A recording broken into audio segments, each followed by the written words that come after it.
প্রিয় বন্ধুরা, আবারও চলে আসলাম আমাদের সেই বিলে। মোটামুটি 2 দিন আগে জল ছিল না। 2 দিন আগে এই বিলে জল ছিল না।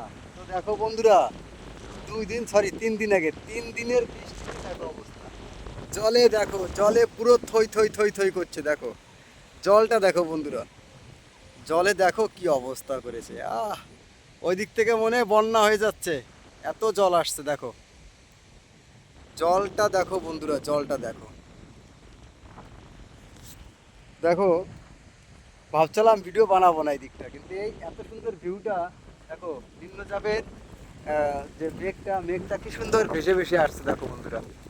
অ্যাকচুয়ালি নিম্নচাপ হচ্ছে, আর আমি এসেছিলাম এখানে কাজ করতে। এই কলা বাগানে, এইটা আমার সে কলা বাগান, কাজ করছিলাম। তো দেখছি জল দেখা যাচ্ছে প্রচুর। তা দেখলাম জলের কাছে একটু না আসলে নয়। তো বন্ধুরা আমি চলে আসলাম একদম জলের জলের ভিতরে বললেই চলে। আমি জল দিয়ে হেঁটে বেড়াচ্ছি জলের ভিতরে। তো আমার খুব ভালো লাগছে। তোমাদের কেমন লাগছে অবশ্যই জানিও। আর এইভাবে ভালোবাসা দিয়ে আমার পাশে থাকো। আর নেক্সট ভিডিও দেখার আমন্ত্রণ রইলো। Bye bye, tata.